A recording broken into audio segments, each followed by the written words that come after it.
Satan wants to truly defeat God's people. See, we live in a time that this next generation is not going to know nothing about the Lord. They're not going to know nothing about prayer. They're not going to know nothing about the power of the anointing, because schools, government, everything in the midst of your living today, no matter what you're into, no matter what kind of job you're working at, there's some type of influence in the Illuminati, that the governments, that the jobs, that the banks, that everything is involved in it.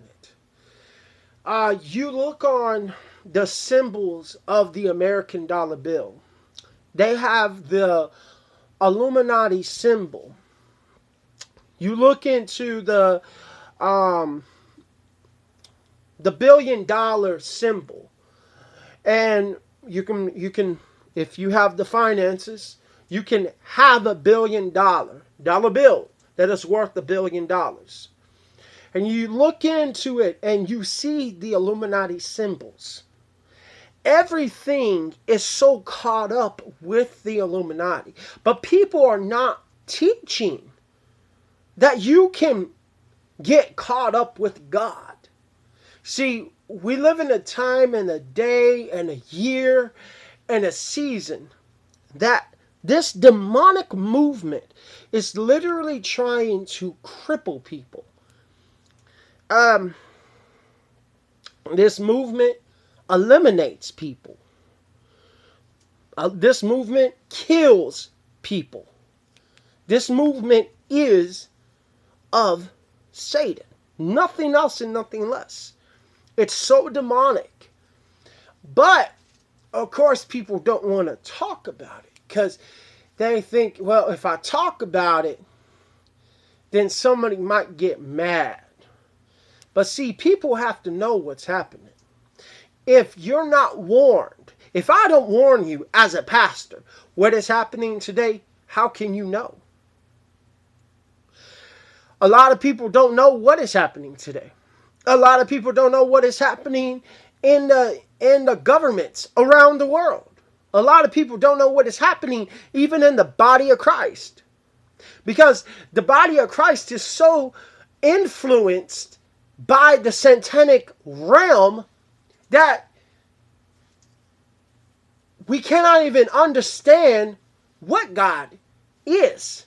Because if you have a pastor that wants to build a mega church, 99% of every connection that he has is going to be influenced by the cult of the Illuminati. Every pastor that is a mega church is not involved in it. But they have people that is involved in it. See, a lot of people don't understand the false church, the false preachers, and the false leaders, and the real people. Because you have false teachers, you have hypocritical preachers that are teaching lies outside of the pulpit. They're talking to their friends.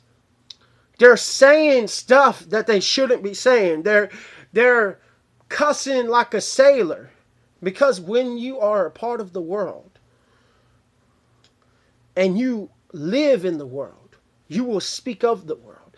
But if you are a part of the kingdom of heaven, you shall speak of the kingdom of heaven. You shall have a clean mouth, a clean thoughts. You shall not think dirty. You shall think positive. You shall think what the Lord wants you to think. You shall have a pure motive, not a sinful motive. See, Satan wants to defeat. Satan wants to stop us. But if we can understand what is happening today, if we, as the body of Christ around the world, No matter who you are, no matter where you're from, no matter your status, no matter your relationships with people, if you can understand what is happening today, and if you know how to pray, and if you know how to seek God's face, then I think it's time for you to step up to the plate as men and women of God and say, listen, I'm not going to put my God, I'm not going to lay my salvation down for nothing. Too many people are laying their salvation down for fame, fortune, and wealth. They're laying it down for the wealth because everybody wants to have the big church. Everybody wants to have the big mega churches, the big hot rods, the just everything that is of the world. If you're in God, and if you know God shall take care of you, God will take care of you in ways